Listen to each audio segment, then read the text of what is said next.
Benvenuti a questa conferenza molto interessante, la definisco perché speriamo di dare un apporto qualitativo nel fare chiarezza su quella che è la posizione della Siria oggi in un panorama geopolitico mediorientale che, come è sempre stato, ma forse oggi ancora di più, bolle sempre di più e ribolle. Voi avete visto che chi si è sempre erto a paladino della democrazia e a costruttore della pace, volutamente con la finta volontà di stabilizzare, ha destabilizzato determinate aree geografiche, e qui mi riferisco chiaramente alla Siria ma anche al Nord Africa. Oggi appunto speriamo di dare questo contributo nel fare chiarezza, e abbiamo voluto intitolare proprio la grande bugia sulla Siria, perché siamo convinti che quello che emerge tutti i giorni dalle tematiche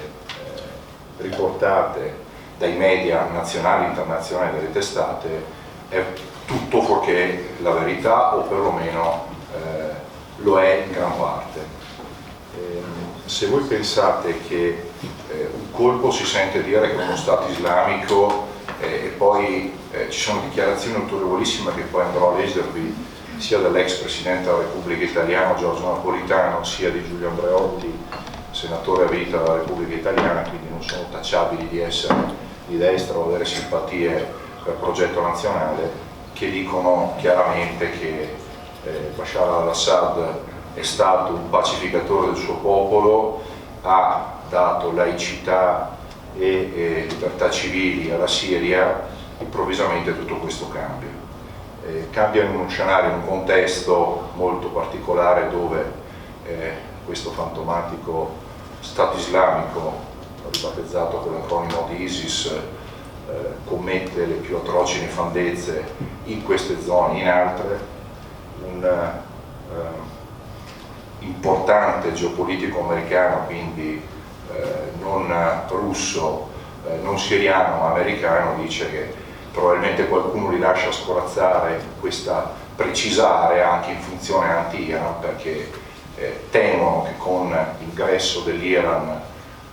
nelle Nazioni Unite, nell'ONU, l'Iran possa diventare calamita fondamentale di attrazione di tutti quei paesi, come probabilmente la storia dell'Iran è sempre stata. Vorrei leggervi proprio due frasi, poi lascio la parola agli altri perché abbiamo diversi interventi, ma soprattutto siamo interessati a ciò che dirà Sebastiano Caputo, che intanto saluto, e quindi leggo molto velocemente ciò che disse il 18 marzo del 2010 Giorgio Napolitano, allora Presidente della Repubblica Italiana, in quel di Damasco, in una visita ufficiale. Esprimo apprezzamento per l'esempio di laicità e apertura che la Siria offre in Medio Oriente per la tutela delle libertà assicurate alle antiche comunità cristiane qui residenti. Quindi capite che insomma il dittatore Assad è in esatto antitesi con ciò che abbiamo appena sentito. E poi un interessante articolo di Giulio Andreotti, del senatore Andreotti, a commento della visita di Giorgio Napolitano, quale testualmente recita: la visita di Stato in Siria del Presidente della Repubblica Italiana Giorgio Napolitano, 18 marzo scorso, si inquadra in una lunga tradizione di amicizia e cooperazione tra l'Italia e la Siria, un paese chiave per il Medio Oriente, il quale, anche se non si può dire che il resto del mondo sia stato negli ultimi decenni e sia tuttora una grande oasi di pace, senza dubbio rappresenta l'area più densa di contrasti e di preoccupazioni. Contrasti che fino a qualche anno fa sembravano insuperabili e che oggi in alcuni momenti fanno intravedere tenui spiragli di soluzioni che debbono a ogni costo essere fatti progredire, pena il deteriorarsi delle situazioni di conflitti. La Siria, sia per la sua posizione geografica, sia per alcune caratteristiche uniche al mondo e ai suoi abitanti, sia per la grande tradizione e cultura, ha un'influenza notevole sugli equilibri medio orientali.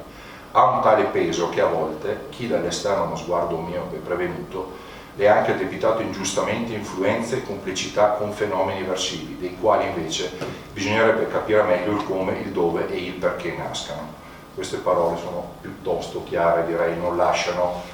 ombra di dubbio. Ecco, con questa introduzione speriamo di darvi veramente questo contributo, questo apporto, in un'ottica di quella che è anche un po' la linea politica di progetto nazionale, che poi meglio spiegherà il nostro coordinatore provinciale di circoli, Luca Zampini. Per concludere vorrei salutare alcune persone in sala: l'avvocato Sandro Salbertini, alcuni consiglieri di circoscrizione, il nostro presidente nazionale Pietro Schiavo, il presidente Nico Francullo di Pensiero Azione, e anche altri magari nel corso, se intravedo l'amico Elio Ensarco, se intravedo poi magari li saluto. Grazie.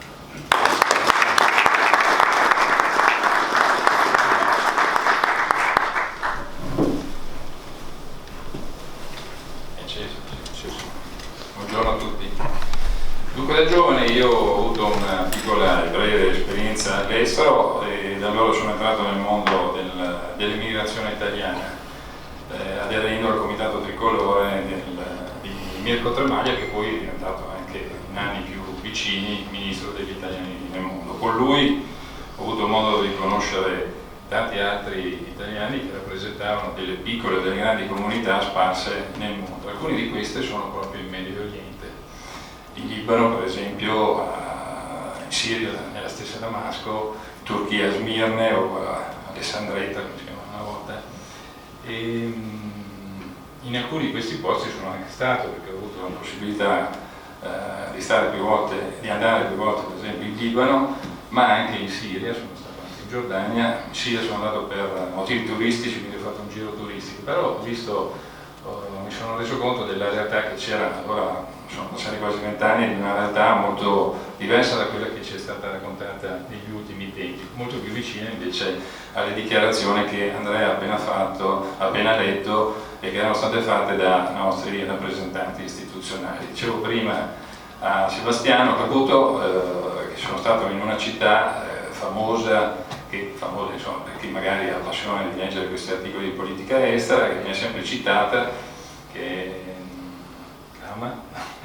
è una città che viene sempre citata perché nel 1982 ci fu una repressione da parte del regime di Assad al padre, e io però quando andai in quella città una decina d'anni dopo, 10 o 12 anni dopo, non notai nulla di drammatico, non notai distruzioni, non notai palazzi distrutti, tanto è vero che mi presi del tempo rispetto al viaggio organizzato turisticamente, no, per andare a vedere più da vicino se c'erano ancora degli edifici che erano stati distrutti, parlando con la gente se avevano ricordo di queste cose. Sì, mi era stato accennato qualcosa, ma non nel modo drammatico che poi negli ultimi anni veniva citato sulla stampa italiana per criminalizzare il regime che c'era allora. Mentre avevo notato, sia in quella città che in altre, una tranquilla vita sociale, una tolleranza reciproca tra le diverse comunità religiose. Poi indubbiamente noi siamo abituati a un tipo di democrazia, quella occidentale, che è diversa dall'autorità che c'è in quelle nazioni. Sono nazioni dove c'è un gruppo dirigente al governo, non ci sono tutti i partiti come ci sono da noi, non c'è la politica che viene fatta per così mettere in cattiva luce gli avversari con scandali o cose di questo genere. Magari succederanno delle cose un po' difficili da accettare per la nostra abitudine italiana, però sicuramente neanche quello che fin qui è stato raccontato. Poi un'altra cosa che volevo aggiungere, che magari Sebastiano poi confermerà, io ho avuto quando vado a militare, un mio compagno di corso, camerata si dice, adesso si può anche dire, sì, no, c'è stata anche una recente sentenza che credo possiamo anche salutarci romanamente, possiamo dire tranquillamente, però in ambiente militare si dice camerata, non è né un'offesa né tantomeno dispregiativo, o addirittura non si riferisce a nulla di fascista. Però ecco, ho avuto uno che ha fatto il corso con me, e lui era cresciuto a Damasco, era cresciuto proprio nella comunità, una piccola comunità che c'era cristiana, di quella, però italiana, in questo caso era una comunità italiana, erano per lo più commercianti e professionisti, ma era una comunità, come dicevo prima, già presenti dal secolo scorso anche in altre realtà del mondo del Medio Oriente e del mondo arabo. E già allora mi aveva raccontato un pochettino la sua esperienza e mi aveva affascinato quel tipo di racconto, perché chiaramente io non ero abituato a contatti di questo genere, no? Ero all'inizio di quello che poteva essere la mia attività, come dicevo prima, la mia attività nel mondo delle migrazioni, quindi non avevo grandissimi contatti, però è stata molto interessante, e da lì ho sempre avuto una particolare attenzione, leggendo i giornali, della politica estera per la Siria, poi anche per il Libano, per altri rapporti di amicizia con altri che sono nati e vissuti lì, e mi è sempre interessato. Quindi accolgo con favore l'invito a partecipare a questa conferenza, perché credo che sia utile anche alla cittadinanza veronese, al nostro mondo politico di destra, avere maggiori e migliori informazioni rispetto a quelle che quotidianamente ci vengono propinate dalla stampa, che però credo che ormai anche voi vi siete accorti che anche la stampa italiana sta piano piano cominciando a cambiare un po' versione. Negli ultimi anni aveva criminalizzato al massimo il regime di Sadat,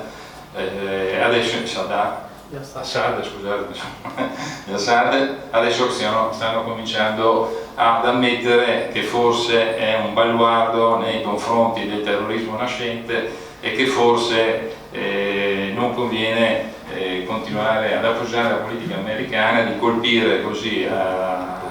nel mucchio senza fare il dovuto distinguo, considerato anche poi quello che è successo, abbiamo visto che è successo in Iraq proprio per quel tipo di politica. Grazie.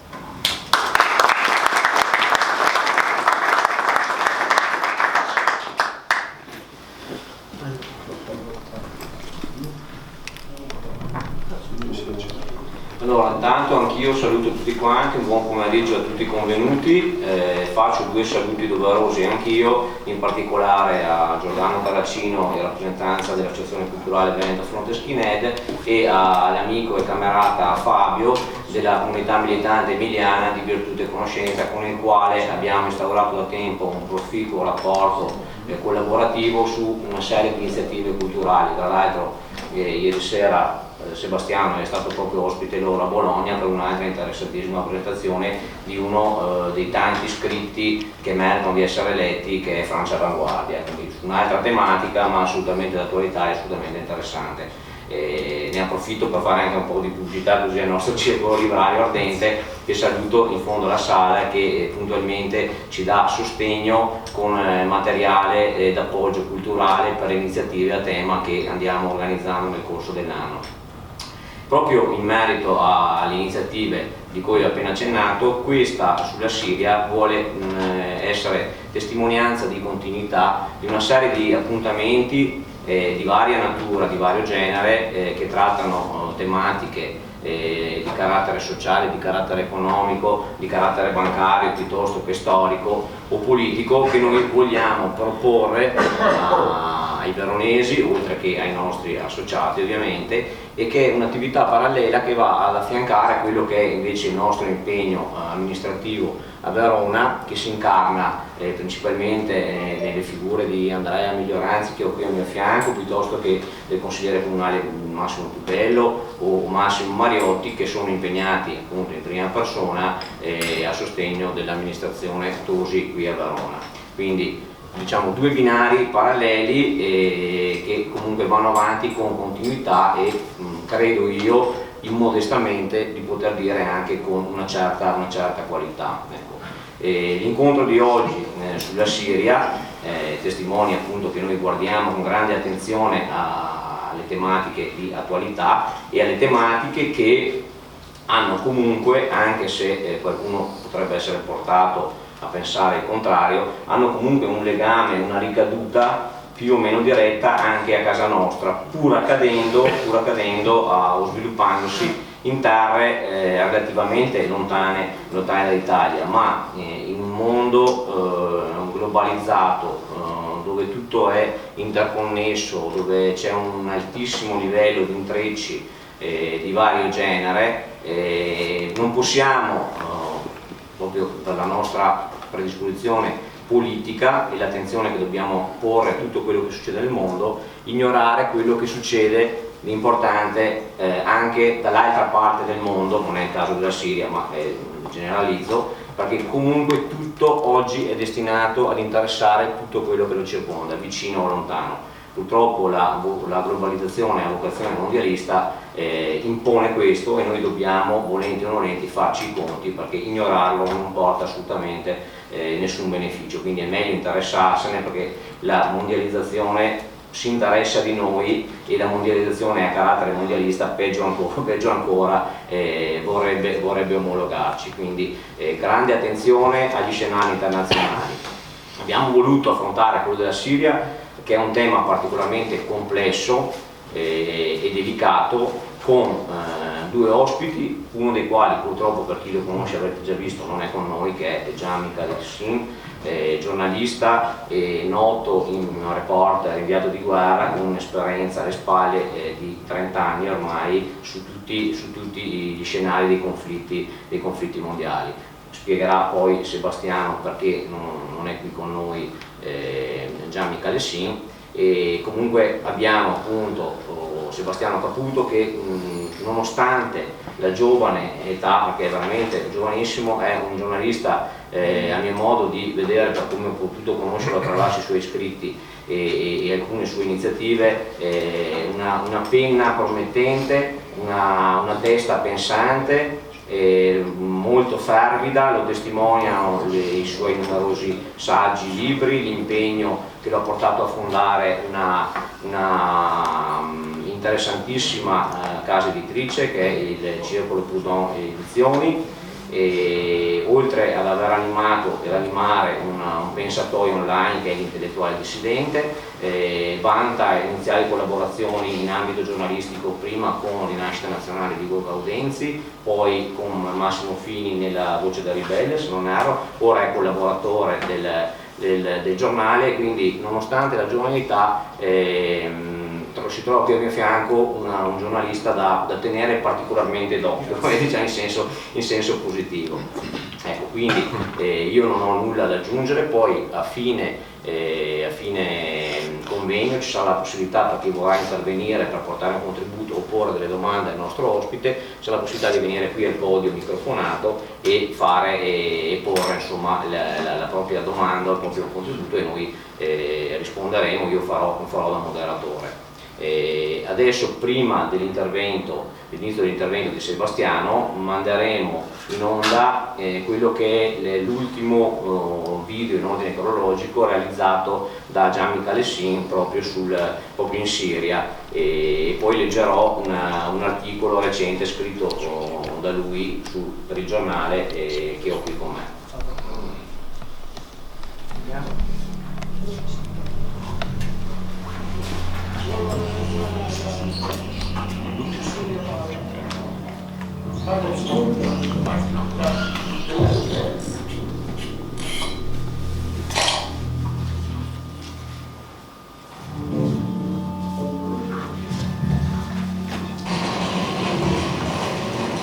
Siamo a Saïd Benato, un viaggio 20 km a sud di Damasco, colpito da un durissimo attentato dello Stato Islamico. Qui 2 kamikaze in moto, 2 autobombe hanno fatto più di 80 morti, e quel che vedete alle mie spalle è quel che resta del villaggio.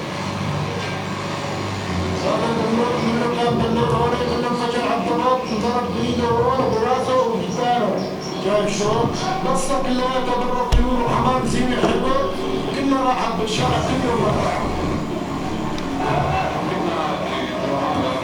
سوق يعني هذا بشتري غراض اسمه سوق على بعد ما هو يعني لا في وينك معسكر.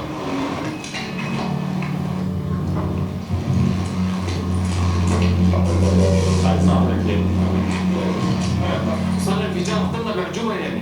مجرمين، ناس قتلت، ناس ما بتعرف الله عز وجل، لعنة الله عليهم وعلى من يدعمهم. هذول ناس خونة، ناس ابدا مجرمين، ما عندهم احساس بالانسانية ابدا. كل من يواليهم وكل من يدعمهم نحن ضدهم ونحن نلعنهم، لعنة الله عليهم. Siamo dentro una delle case distrutte dall'esplosione, qui sono morte 2 persone, è tutto attorno, vedete, è una marea di rovine. هذا وفاة رسول العائلة تبعنا جبل الشور، استشهدت فيها فتاة لنا اسمها فاطمة، كان شو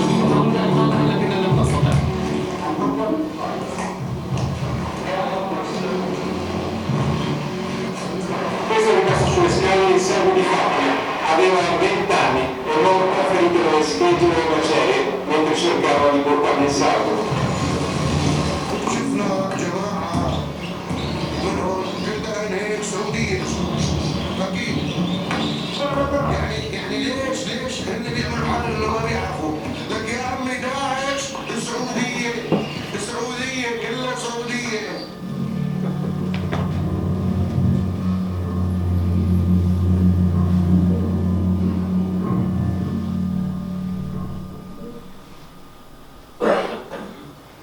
Bene, questa era una testimonianza in diretta, giusto per rendere comunque un omaggio al grandissimo lavoro che sta svolgendo Gianni Calessin in Siria, e ovunque lui vada a realizzare i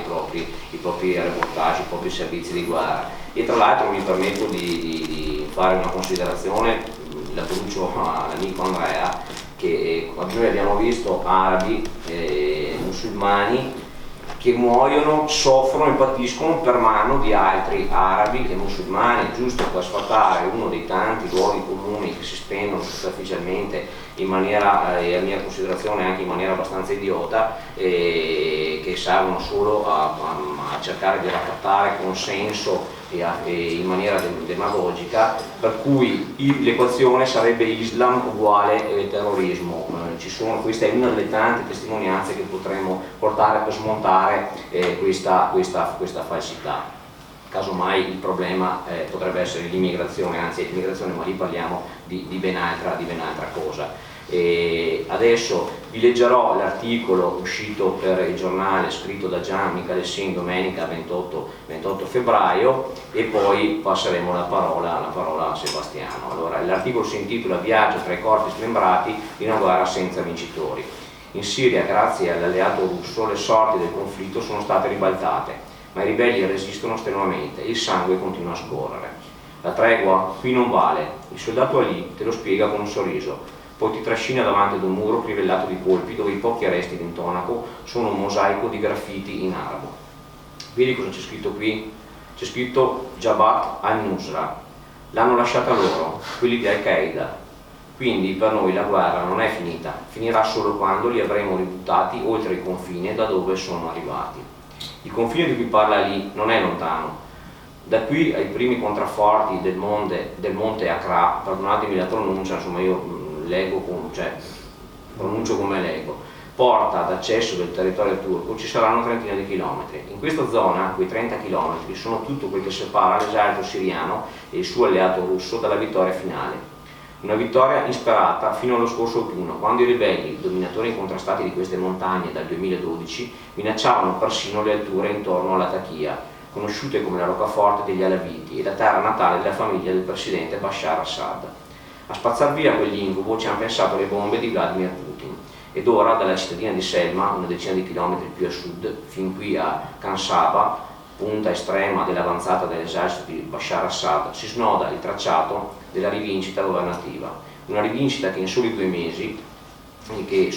fa ha cancellato le certezze di al-Nusra e dei gruppi jihadisti convinti di poter mantenere l'assoluto controllo del territorio. Qui Jabhat al-Nusra faceva il bello e il cattivo tempo, spiega il generale Vafik, incaricato dal comando di Latakia di scortarci sulla prima linea di queste montagne. 4 anni fa occuparono i villaggi di sorpresa, sgozzando chiunque tentava di opporsi. Poi ha resistito grazie ai rifornimenti di armi e munizioni garantiti dalla Turchia. La linea da qui a Kansaba era la spina dorsale dei gruppi jihadisti. Qui pianificavano i loro attacchi e qui vivevano i loro capi. Ma ora abbiamo ribaltato la situazione. Per capire cosa intenda il generale basta risalire la collina ed inoltrarsi tra le macerie delle palazzine dove i miliziani al-qaedisti avevano installato le proprie postazioni. Tra la distesa di rovine circondate da boschi di conifere regna l'alito nauseabondo della guerra. I corpi smembrati e carbonizzati di alcuni ribelli sono ancora sepolti nel sottoscala di un palazzo sventrato dai colpi dell'artiglieria siriana e dell'aviazione russa. Avevano cercato scampo nelle cantine, ma l'esplosione li ha inceneriti. Poi l'edificio è crollato sopra le loro teste, seppellendoli sotto una marea di cemento. Un unico sopravvissuto ha tentato di fuggire, divorando il sentiero disegnato tra gli alberi, ma un'altra vampata l'ha incenerito sul crinale. A 6 giorni dagli ultimi combattimenti è ancora lì, il busto rattrappito, le gambe mutilate e le mani alzate al cielo. Attorno a quelle carni divorate dal fuoco e dalle schegge si è riunito un gruppo di soldati siriani, qualcuno fotografo, qualcun altro osserva in silenzio i resti di quel miliziano di Jabhat al-Nusra, ultimo simbolo, oltre a scritte e graffiti, della presenza al-qaedista. In questa zona Jabhat al-Nusra era egemone, tutti gli altri gruppi prendevano ordini o collaboravano con loro. Sul nuovo fronte, quello che passa a 2 km da qui, oltre le alture di Jibal al-Rus, il coordinamento è ancora nelle loro mani. E visto che gli accordi sul cessate il fuoco non comprendono né al-Nusra né lo Stato islamico, noi continueremo a combattere, spiega il generale Wafik del comando di Latakia. Tra un passo e l'altro di questo universo devastato dalla guerra, il generale siriano non ha problemi ad ammettere il ruolo fondamentale giocato dai piloti russi, veri artefici delle operazioni che hanno sgretolato e travolto le fortificazioni ribelli. Avanzare tra le montagne come queste, senza la precisione dei loro sistemi di puntamento e senza la potenza delle loro bombe, sarebbe stato semplicemente un suicidio. Ora però il lavoro sul terreno lo stiamo facendo noi, giorno dopo giorno, tagliamo tutte le loro linee di rifornimento. Fra poco Jabhat al-Nusra non avrà più alternative, potrà solo arrendersi o scappare in Turchia. E questa non sarà solo una vittoria per noi o per i nostri amici russi, ma anche per voi europei. Voi continuate a far finta di non capirlo, ma combattendo Jabhat al-Nusra e lo Stato islamico, noi siriani non difendiamo solo Damasco, ma anche le vostre capitali. Se il terrorismo non arriverà a Parigi, Londra e Roma, dovrete anche ringraziare noi. Penso che le parole siano particolarmente significative e illuminanti, diciamo. E prima di passarvi la parola a Sebastiano,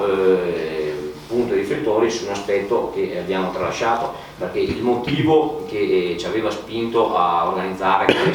questa conferenza e a farlo invitando proprio Sebastiano e Gianni Calessin è costituito dal trade union di una pubblicazione che è praticamente un saggio che poi sarebbe il diario del tuo viaggio damasceno di settembre 2015, di cui Gianni Calessin ha curato la postfazione, per cui nel contesto di questa conferenza presenteremo anche questo interessantissimo libro che, per usare un'allegoria, si legge in un sorso ed è particolarmente avvincente, affascinante e ti rapisce pagina dopo pagina. Quindi adesso passo finalmente la parola a Sebastiano. Grazie.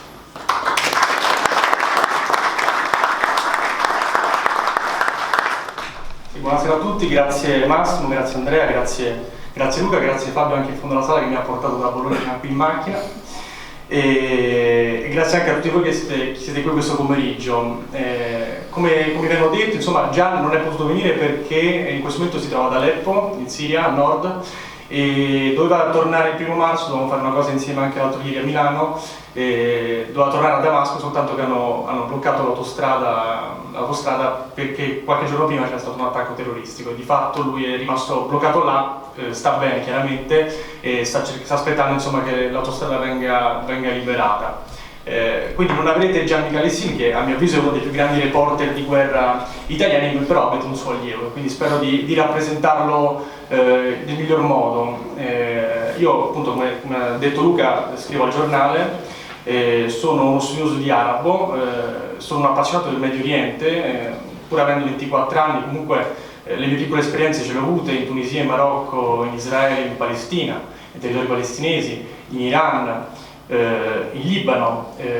e appunto l'ultimo viaggio in Siria di fine settembre e insomma, tornando, portandomi dietro tutte le emozioni di un paese che è in guerra, che non è accessibile ai turisti perché si entra soltanto con un visto giornalistico, ma non vi racconto come lo si ottiene perché è praticamente impossibile. Sono tornato e veramente in poco tempo sono riuscito a scrivere questo libro di poche pagine, 110 pagine, ma che credo che raccolga tutti i sentimenti e le emozioni che ho provato stando lì. Un paese in guerra, stato di emergenza, dove, come abbiamo visto nel video di Gian, è un paese che, perché chiaramente le capitali sono molto esposte agli attentati terroristici. Infatti, questo piace sottolinearlo, dopo gli attentati di Parigi del 13 novembre del 2015, quando il giorno dopo Bashar al-Assad chiama, o perlomeno manda un messaggio a François Hollande per solidarizzare con i morti, lui gli dice: quello che è accaduto da te a Parigi da noi succede ogni giorno da 5 anni. Quindi questo per dire che tutte le lacrime che i nostri giornali hanno versato sono, diciamo, poco, insomma, non le hanno versate per i morti siriani che, come ha detto il generale nell'articolo che ha letto Luca, muoiono anche per noi. La Siria è un paese che ci sembra lontano nel Medio Oriente, anche se poi in realtà è più vicino Oriente, ma in realtà la Siria ci riguarda ed è anche il motivo per il quale credo che abbiamo organizzato questo incontro, perché la Siria, come vedete nella mappa alle mie spalle, è un paese che si affaccia sul Mediterraneo. È un paese quindi dove il conflitto inevitabilmente ha delle conseguenze anche sulla nostra quotidianità. Ci sta chiaramente il motivo dell'immigrazione, la guerra siriana che ora entra nel 5º anno, che ha prodotto più di 200.000 morti e, pensate, ha prodotto 6 milioni di sfollati, cioè 6 milioni di profughi. Chiaramente questi 6 milioni non hanno i soldi di venire fino in Europa, perché chiaramente la tratta mediterranea e la tratta balcanica hanno dei costi enormi, e quindi la maggior parte di siriani che fuggono dalla Siria vanno principalmente nei paesi limitrofi, anche perché i parenti, gli amici chiaramente li possono ospitare in quelle zone e il viaggio costa meno soldi, lo puoi fare addirittura anche a piedi, ci vogliono giorni, ma lo puoi fare. E infatti la Turchia ospita 2 milioni di profughi, il Libano 2 milioni, l'Iraq 800.000, la Giordania 600.000, Israele e l'Arabia Saudita nemmeno uno, e diciamo in Europa quelli che arrivano si aggirano intorno ai 400.000. Adesso non voglio inventarmi cifre, però più o meno questi sono i numeri. E quindi il conflitto siriano ci guarda da vicino perché produce immigrazione, e quindi immigrazione per quanto riguarda noi europei. La Siria è un paese che ci riguarda perché gli attentatori della sede di Charlie Hebdo 2 anni fa, più o meno quasi 2 anni fa, e gli attentatori del Bataclan di Parigi del 13 novembre erano tutti quanti persone con doppia nazionalità, ma che sono state in Siria ad addestrarsi, perché in Siria, nel nord-est del paese, c'è una città che si chiama Raqqa, e di fatto questa è la capitale dello Stato islamico, del sedicente Stato islamico, come ha detto bene Andrea, perché si è autoproclamato, di certo non rappresenta l'Islam nella sua totalità. Infatti i media arabi giustamente lo chiamano Daesh, perché è sbagliato chiamarlo Stato islamico, perché per quanto uccidano in nome di Dio, in realtà è un Dio estremamente personale, di certo non è un Dio universale e misericordioso. Ma la Siria ci interessa anche perché ci sono anche le nostre radici. In Siria San Paolo ha mosso i primi passi, e in Siria i cristiani hanno una comunità molto vivace che in tutti questi anni, come ha spiegato benissimo Massimo, ha sempre conservato la sua dignità, la sua libertà di pregare e di anche evangelizzare i siriani. E di fatto la Siria ci interessa perché la sua stabilità è anche la nostra stabilità, e per questo prima di raccontarvi un po' come è evoluta questa storia, che poi in realtà è una storia incredibile perché ci è stata raccontata in una maniera totalmente falsa la maggior parte delle volte, e come diceva bene Massimo, oggi le posizioni stanno cambiando perché in realtà non hanno più scorciatoie, hanno avuto scorciatoie per 5 anni, adesso non ce l'hanno più i giornalisti occidentali, e di fatto iniziano a considerare Bashar al-Assad finalmente un male minore o un baluardo contro il terrorismo. Però prima di parlarvi di Siria io direi di ascoltare tutto il discorso che ha fatto Napolitano, perché chiaramente non ha simpatie per noi Napolitano, e quindi sicuramente possiamo considerarlo una voce obiettiva in qualche modo. E in questo video che poi adesso vi faccio vedere, che lui praticamente fa nella primavera del 2010, in Siria tutto il casino scoppia nel 2011, un anno dopo, non so come si mette lo schermo intero, però insomma abbiamo modo di vederlo. E lui pronuncia questo discorso a Damasco, e voi come potete vedere lui alla sua destra ha la cosiddetta First Lady, la moglie del presidente Asma al-Assad, tra l'altro una figura molto interessante perché prima che la Siria diventasse un paese cattivissimo, autoritario, dittatoriale eccetera, Asma al-Assad veniva praticamente insomma, raccontata e descritta come una donna glamour, una donna che rappresenta, insomma, è un esempio per tutto il Medio Oriente, eccetera, e perché soprattutto lei è una donna che è cresciuta a Londra, e pensate che addirittura prima ancora di sposarsi con Bashar al-Assad lavorava alla Deutsche Bank a Londra e quindi nella City. Quindi è una donna anche nell'estetica occidentale, possiamo dire, molto bella tra l'altro, e quindi poi vedete come Napolitano tesse le lodi anche in qualche modo di lei. Invece alla sinistra abbiamo l'attuale presidente siriano Bashar al-Assad, che invece è una figura anche questa interessante, perché lui in questa Siria che Andreotti aveva definito una repubblica ereditaria, Andreotti molto amico del padre di Bashar, Hafez al-Assad, che stimava, c'è una stima reciproca tra i due. Bene, Assad, figlio di Hafez, che ha governato la Siria dal 1970 al 2000, avrebbe dovuto lasciare le redini del governo al figlio maggiore, Basil, che poi muore in un attentato nel 1995 nell'autostrada che lo portava all'aeroporto di Damasco, doveva viaggiare a Berlino, non conosco il motivo, però lui muore inaspettatamente in questo incidente stradale. E Assad, che anche lui viveva a Londra in quel momento perché studiava, faceva un dottorato per diventare, diciamo, oculista, e quindi non aveva nessuna voglia, nessun interesse nella cosa pubblica, però poi dopo la morte di Basil lui viene richiamato in patria per fare un addestramento accelerato e prendere le redini del potere, dopo che poi Hafez morirà nel 2000. E quindi ascoltiamo che dice Giorgio Napolitano, che in realtà fa un elogio ma gliela tira. Al-Assad, gentile signora Asma, signore e signori, desidero ringraziare innanzitutto lei. È difficile non rimanere colpiti dalla straordinaria bellezza di questo paese e dalla genuina ospitalità del suo popolo. Questa visita di Stato, la prima di un Presidente della Repubblica Italiana in Siria, è espressione della qualità raggiunta dalle nostre relazioni bilaterali e della volontà di rafforzarle ulteriormente. Nella convinzione che il dialogo tra fedi e culture diverse sia una sfida cruciale del XXI secolo, esprimo il mio apprezzamento per l'esempio di laicità e apertura che la Siria offre in Medio Oriente e per la tutela delle libertà assicurate alle antiche comunità cristiane qui residenti.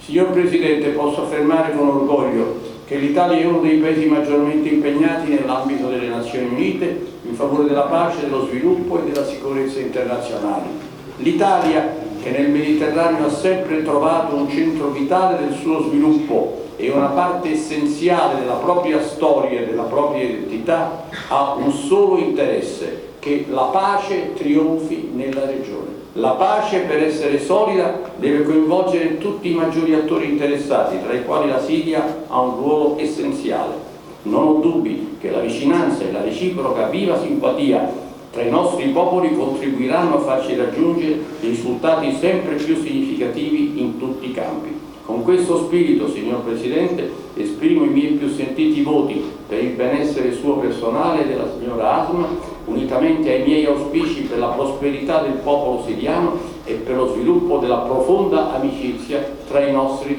due paesi. Ecco, questa è benaugurante. Sì, infatti a Gianni gli ho detto, ma io mi sono fatto fare la postfazione a te perché avrei voluto farmi fare la prefazione da Giorgio Napolitano, di fatto, perché praticamente dice, conferma le cose che poi noi sosteniamo, diciamo, lui nella postfazione e io nel libro.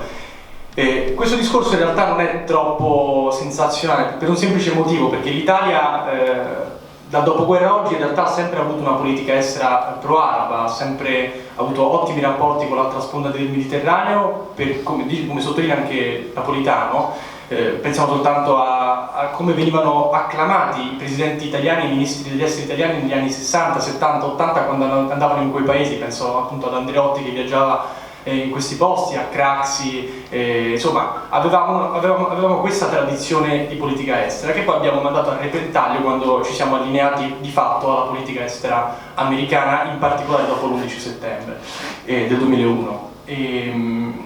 E niente, quindi cosa ci fa capire questo video? Ci fa capire un fatto evidente, che non ci sono buoni e cattivi in questa storia, non ci sono in realtà tutte quelle storie che ci raccontano sulla la democrazia, la libertà e i diritti umani sono in realtà soltanto degli slogan giornalistici, perché in realtà la verità è ben altra. E soprattutto ci dice una cosa, che magari appunto personaggi come Saddam Hussein o Gheddafi era più facile per i mass media dipingerli come dei dittatori terrificanti, perché magari appunto era gente che non viaggiava all'estero, era gente che pensava a Gheddafi, che si vestiva con abiti tradizionali, quindi poteva anche risultare antipatico ed era facilmente appunto era facile dipingerlo come un cattivissimo, mentre Assad in realtà si è prodotta una cosa ben diversa. Io l'altro ieri stavo a un liceo a Milano a parlare a dei ragazzi, e un ragazzo alla fine della cosa mi ha detto una cosa giustissima, mi ha detto ma io so perché è stato difficile criminalizzarlo, non soltanto perché la sua estetica non lo fa criminalizzare, ma anche per un fatto che Bashar al-Assad parla in inglese, e quando lui rilascia interviste ai giornalisti occidentali che vanno a Damasco a intervistarlo, lui parla in inglese, e quindi è impossibile strumentalizzare e tradurre falsamente le sue dichiarazioni, cosa che hanno sempre fatto i media quando parlavano appunto personaggi come Gheddafi, come Saddam, ma anche come Ahmadinejad in Iran, che appunto non parlavano la lingua, e questo è un fatto molto importante. Detto questo, in realtà direi di arrivare anche, di raccontarvi anche brevemente la cronistoria di questo conflitto, per capire fino a che punto il racconto che abbiamo ricevuto noi occidentali è stato fuorviante. Bene, il conflitto siriano inizia esattamente un anno dopo questo discorso, nel 2011, sempre in primavera, a Dera, una località che sta, la Siria alle spalle la vedete con la piazza verde, a Dera, una città che sta al sud di Damasco, circa 60 km al confine quasi con la Giordania, scoppiano delle prime rivolte, pacifiche, democratiche, legittime, sacrosante, contro la corruzione, delle manifestazioni che vediamo mensilmente in Europa, nulla di straordinario, delle rivendicazioni anche giuste, a mio avviso, per un potere che comunque durava da più di 40 anni, perché non è sbagliato anche santificare Bashar al-Assad, come è sbagliato santificare qualsiasi personaggio politico e figura pubblica. Il problema di queste manifestazioni è che dopo i primi morti e diciamo la risposta delle forze di sicurezza ai manifestanti, il problema è che queste manifestazioni sono state infiltrate da gruppi terroristici, e i media occidentali, scoppiate queste rivolte, hanno totalmente oscurato l'infiltrazione terroristica all'interno di queste manifestazioni in un primo momento pacifico. Pensate che in Siria attualmente c'è un Parlamento eletto con 280 parlamentari, c'è un governo di maggioranza, ma c'è anche un'opposizione, e l'opposizione siriana, che nel 2011 aveva sostenuto i manifestanti, dopo che avevano visto la situazione e la strumentalizzazione di queste rivolte, ma anche l'infiltrazione di gruppi terroristici, hanno immediatamente isolato la loro partecipazione la loro condivisione di queste rivendicazioni, e si sono riallineati al governo. Perché adesso lo andiamo a capire, e questo fa capire in realtà come il nostro racconto che abbiamo ricevuto è stato sbagliato. Ma ancora più interessante è che dopo Dera, dopo le rivolte di Dera, in realtà in tutta la Siria si accendono delle lampadine, in tutte le città, a Damasco, nelle periferie, ad Homs, ad Hama, a Raqqa, ad Aleppo, come delle lampadine. Queste città si incendiano e le rivolte si estendono in tutto quanto il paese. Insomma, Dera è stata la miccia di tutto questo. Il problema è un altro, il problema è che in poco tempo, mentre noi ci raccontavano in Occidente che queste rivolte venivano oppresse, soppresse anche con la forza, in realtà vedremo come i manifestanti pacifici in realtà poi ritornano tutti nelle loro case. E ci sono voluti 2 anni prima che i nostri giornali chiamassero questo conflitto non più oppressione del popolo ma guerra civile, perché dal 2011 al 2013 di questo si è trattato, di una guerra civile tra il governo siriano e il suo esercito regolare e i gruppi terroristici, dei gruppi terroristici che in realtà poi si sono moltiplicati, si sono divisi, si sono anche combattuti a volte, ma di gruppi terroristici si è sempre trattato, eppure da noi continuavano a venderci la favoletta dei ribelli democratici. Questi ribelli democratici che combattevano appunto per la democrazia, per la libertà, per i diritti umani, in realtà era gente che teneva le armi in mano, che le sapeva impugnare, che sapeva combattere e che si addestrava da qualche parte, e spesso questa gente non era nemmeno siriana. Quindi da guerra civile in realtà si viene a scoprire che si è trattato di una guerra internazionale contro la Siria e le sue istituzioni. Poi vedremo anche perché Assad rappresenta anche un cortocircuito, un impedimento per gli americani e i loro alleati in Medio Oriente. Ma una cosa ancora più interessante è che la Siria è diventata il luogo su piccola scala dove si sta producendo in questo momento una terza guerra mondiale, fredda anche in qualche modo, tra tutte le potenze in campo. Quei terroristi non sono, appunto, come vi ho detto, dei cammellari con la scimitarra e il turbante, è gente ben formata, e queste armi che abbiamo visto nelle fotografie sono armi che vengono dall'estero, le loro divise sono divise che vengono dall'estero, le targhe sulle automobili che utilizzano sono targhe che vengono dall'estero. In Siria ci sono state infiltrazioni straniere di paesi in realtà ben identificabili, perché spesso le armi sono americane, le tende gli accampamenti dove si addestrano questi ribelli a volte hanno lo stemma degli USA, le macchine che utilizzano sono turche, e quindi cosa c'è di siriano in questa rivolta? Probabilmente nulla, perché dal 2011 ad oggi tutte queste guerre che sono state fatte nel nome della lotta al terrorismo in realtà nascondevano degli interessi economici, geopolitici molto precisi, molto chiari, che poi in realtà ogni giornalista dovrebbe, a mio avviso, avere sempre una visione lucida e non rifarsi mai alle questioni, al diritto umanismo, ma sempre analizzare la politica estera guardando i rapporti di forza, guardando anche le risorse che ci sono sul territorio, e soprattutto bisogna sempre ragionare stando all'interno di un disegno globale che di fatto dal 2011 viene portato avanti costantemente, prima l'Afghanistan, poi l'Iraq, poi la Libia, oggi la Siria e domani forse l'Iran. Bene, in Siria abbiamo due gruppi principalmente ribelli o terroristici, chiamiamoli come vogliamo, che sono Jabhat al-Nusra, che è il prolungamento di Al-Qaeda in Siria, un gruppo che in realtà in Siria già esiste da molto tempo, e poi abbiamo un altro gruppo appunto che si chiama Daesh, Stato Islamico, e che nasce nel 2013. Il califfo è quest'uomo che è entrato nelle vostre case con un turbante e un Rolex sul polso, e quest'uomo è Abu Bakr al-Baghdadi.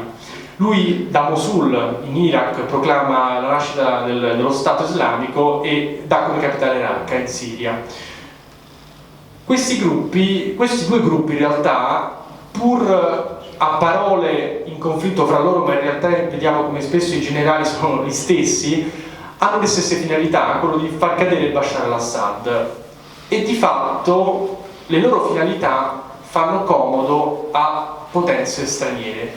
Quali sono queste potenze? Perché vogliono destabilizzare il governo di Bashar al-Assad? Abbiamo in testa sicuramente l'Arabia Saudita, che è il principale alleato degli Stati Uniti d'America in Medio Oriente dal 1945. Vige un patto che dura ormai da più di 70 anni, che si chiama Saudi Connection, e che praticamente in sostanza dice proprio questo: noi americani ci fate mettere le nostre basi militari in tutto il vostro territorio. Infatti, se voi vedete una piantina militare, l'Arabia Saudita è costellata da basi militari, e però gli sauditi in cambio dicono: voi fate praticamente tutto quello che noi vogliamo in Medio Oriente e ci considerate i vostri principali interlocutori. E quindi l'Arabia Saudita in questo senso ha sempre voluto fin dall'inizio finanziare questo Stato Islamico, in realtà attraverso bonifici che arrivavano da grandi famiglie private, o almeno così dicevano, perché Assad è il principale alleato in Medio Oriente dell'Iran, degli Ayatollah, ed è un'alleanza in realtà che dura dal 1979 tra questi due paesi, e chiaramente una lotta contro la Siria è una lotta contro l'Iran. Come sapete, l'Arabia Saudita è uno stato islamico di natura sunnita, di confessione sunnita, mentre l'Iran è uno stato islamico di confessione sciita. Sono due branche totalmente diverse che non sono in realtà in conflitto fra loro, ma ci sta chiaramente una lotta egemonica, politica e religiosa, ma anche economica in tutta la regione. Allo stesso modo abbiamo altri paesi però, come il Qatar, un paese che, metto la cartina così ci collochiamo anche geograficamente, un Qatar che non conta praticamente niente, è un paese piccolissimo, che è nato in 30 anni, è stato costruito nel deserto, ma che però riesce a dettare con i suoi petrodollari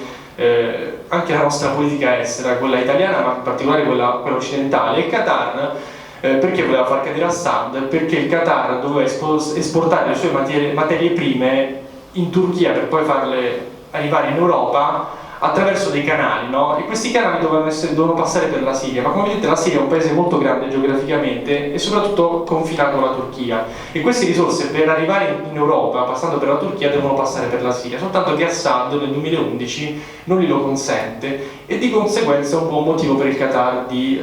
in qualche modo vedere di buon occhio lo Stato islamico. Ma poi abbiamo anche in qualche modo la Turchia, anzi in principal modo la Turchia, che è un paese membro della NATO, principale alleato degli Stati Uniti nella regione dopo l'Arabia Saudita, ed è tra l'altro un paese che vorrebbe pure entrare nell'Unione Europea. La Turchia viene soprannominata in Siria l'autostrada della Jihad. Praticamente dalla Turchia passano tutti quanti foreign fighters che poi vanno in Siria ad addestrarsi. In Turchia arrivano passano medicinali, passano tantissime cose, e la Turchia è anche lo stato che compra il petrolio nel mercato, diciamo, l'olio e il petrolio prodotto dall'ISIS, e quindi in qualche modo contribuisce anche al suo finanziamento economico. E poi abbiamo anche Israele, che non si capisce bene, non si vede bene, però in realtà Israele al sud-ovest della Siria confina con la Siria, c'è un piccolo pezzo di terra che si chiamano le alture del Golan, e è un pezzetto di terra ma in realtà molto, molto interessante, perché ci sta dell'acqua potabile, c'è un'acqua potabile, non soltanto potabile ma anche un'acqua che permette la coltura, e in queste zone dove c'è molta siccità, dove piove poco, sono delle zone principalmente desertiche, l'acqua è oro. Lì Israele occupa queste alture dal 1967 in maniera illegale e vengono rivendicate dalla Siria, e quindi far cadere Assad significherebbe eliminare definitivamente il problema dell'occupazione delle alture del Golan. Ecco, questa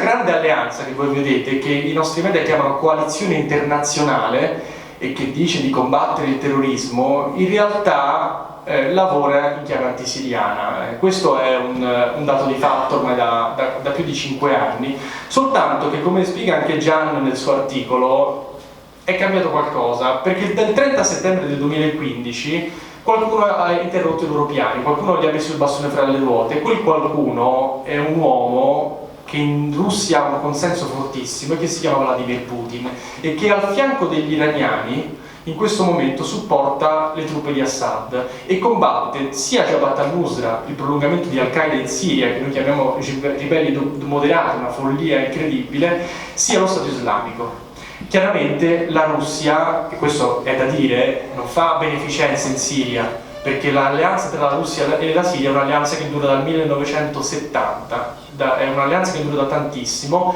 e soprattutto un'alleanza che dura tantissimo perché la Russia dai tempi di Pietro il Grande sogna l'accesso ai mari caldi, in questo caso il Mediterraneo, e la Siria gli permette l'accesso ai mari caldi, perché in quel pezzetto che si affaccia sul Mediterraneo abbiamo due città che sono Tartus e Latakia, e a Tartus e a Latakia ci sono delle basi navali russe dal 1970, e chiaramente la Russia è intervenuta sì per difendere il suo grandissimo alleato, ma anche per difendere i suoi interessi e le sue fette di territorio, e e chiaramente poi al fianco c'è anche l'Iran che ha rinunciato soprattutto alla bomba atomica per un semplice motivo, perché gliela garantisce almeno il suo più grande alleato, la Russia di Vladimir Putin.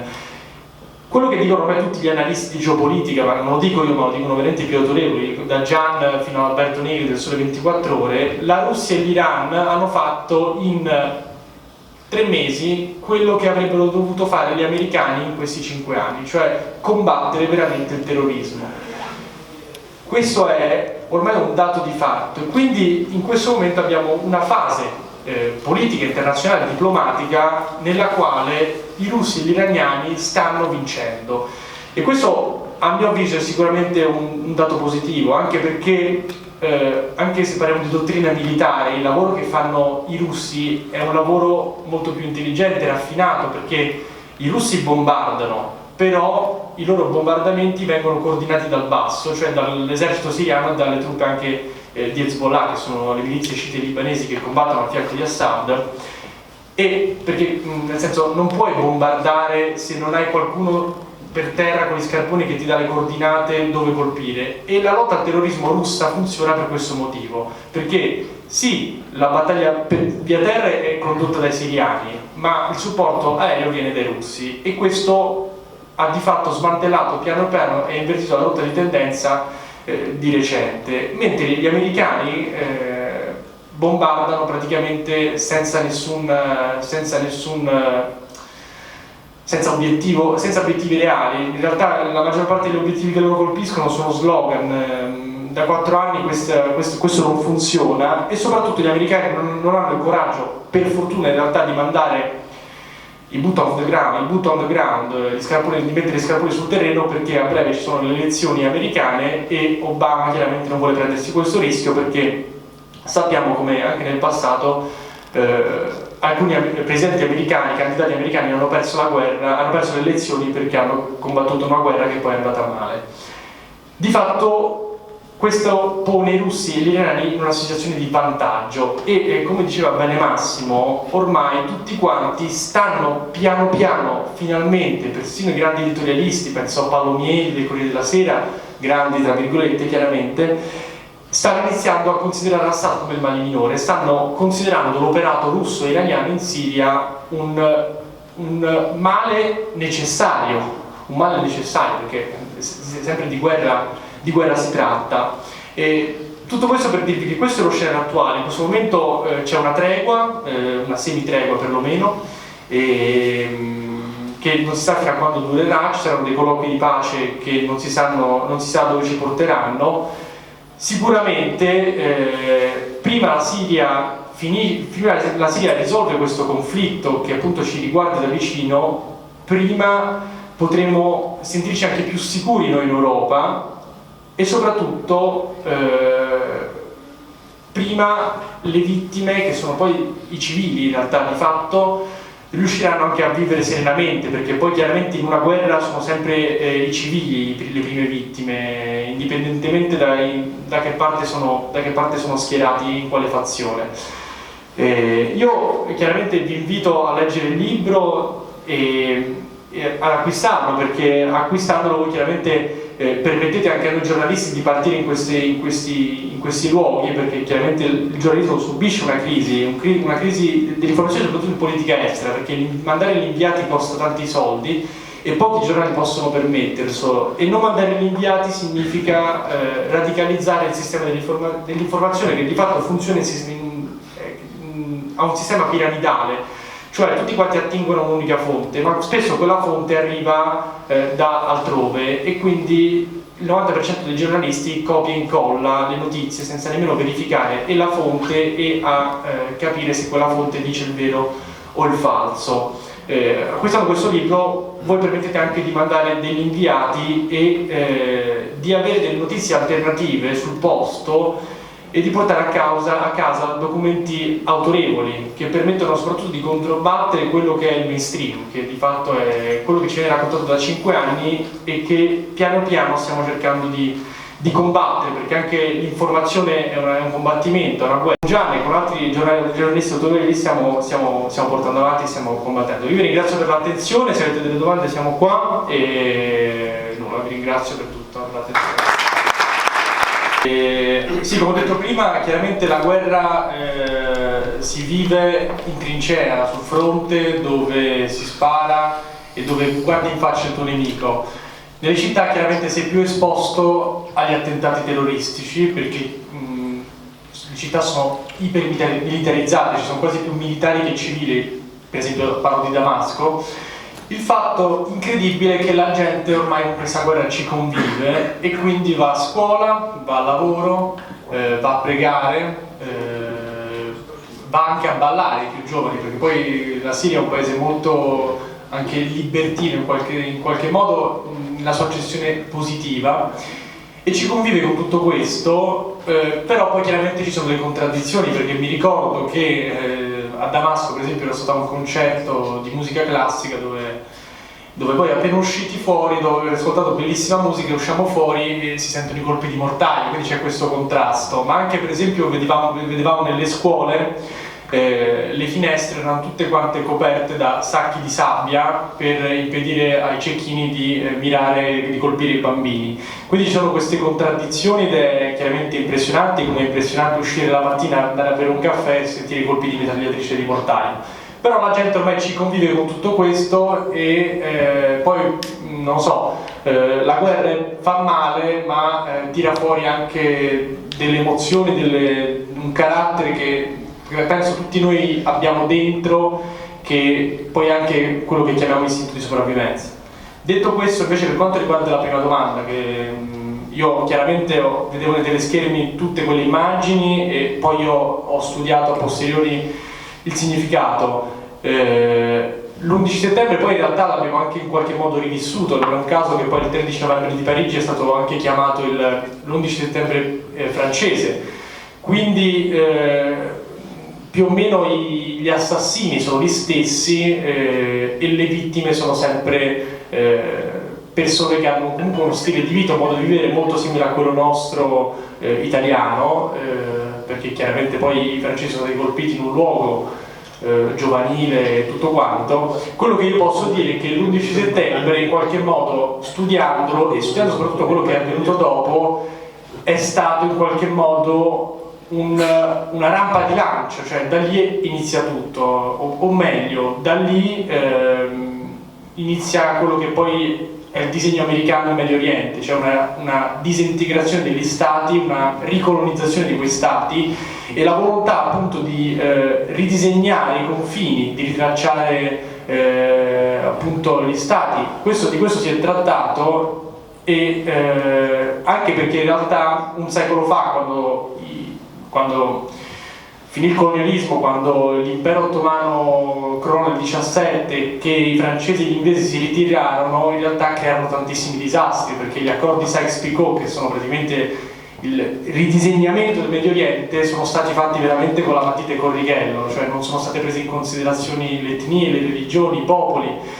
sono stati veramente fatti a caso. Basta vedere anche una cartina dell'Africa, vediamo degli stati che sono quadrati, cioè proprio fatti con il righello e la matita. E quindi c'è stato anche poi la bravura da parte dei popoli arabi, perché la Siria è un esempio, anche l'Iraq in realtà era un esempio in qualche modo, perché per esempio pensiamo che in Siria una popolazione al 73% sunnita, il 30% restante sono drusi, cristiani, alawiti appunto. Bene, nonostante il 70% della popolazione sia sunnita, governa da più di 40 anni una squadra di governo che è principalmente alawita, che è una setta interna all'Islam e addirittura una costola dello sciismo che è stata integrata nell'Islam tradizionale soltanto negli anni 70, prima era considerata miscredente e infedele, ma pensiamo anche all'Iraq. Saddam Hussein era un musulmano, ma 3 dei suoi ministri più importanti erano dei cristiani. Pensiamo anche all'Iran, un paese al 99% sciita, ma il capitano della nazionale di calcio iraniana è un cristiano e anche lì la comunità cristiana che io ho incontrato comunque in qualche modo è tutelata e addirittura elegge un parlamentare nell'assemblea. Quindi questi paesi, nonostante questo ridisegnamento post-coloniale totalmente fallimentare, in realtà hanno saputo anche creare dei mosaici culturali, etnici, quindi di armonia civile e di equilibrio sociale. Gli americani adesso, dopo l'11 settembre, io da studioso vedo che la loro volontà, o perlomeno è quella di ridisegnare questi confini a loro vantaggio, chiaramente, e di fatto io considero appunto l'11 settembre in qualche modo un pretesto per fare tutto questo. Pensiamo soltanto a Hollande, che dopo gli attentati del 13 novembre non aveva praticamente, o meglio, aveva bombardato molto timidamente lo Stato islamico per 3 anni. Dopo il 13 novembre fa uno spot elettorale dove inizia a mandare aerei, eccetera. Quindi questa è la mia opinione, condivisibile o meno, però insomma almeno abbiamo un confronto costruttivo. Vi ringraziamo di essere venuti oggi qui, speriamo che abbiate trovato interessante e costruttivo quello che vi abbiamo proposto. Continueremo ad organizzare eventi su questa linea, insomma, che cerchino di indagare la verità, o perlomeno cercare di togliere le cortine fumogene che nascondono la realtà sulla Siria, come su altre questioni di attualità e di particolare rilevanza. Ringraziamo anche il nostro ospite, è stato un piacere, come pensavamo, averlo qui con noi, e quindi vi auguriamo un grosso in bocca al lupo. Vi dico già che c'è l'idea ferma da parte nostra di, l'abbiamo già fatto, di verità, di rilanciare l'invito a Gianni Calessin per un secondo appuntamento sulla Siria per rimediare a questo inconveniente, e quindi se riusciremo a conciliare i suoi impegni con le nostre esigenze, sicuramente lo avremo ospite qui da noi. Quindi l'invito di oggi vale anche per la prossima volta. Esattamente.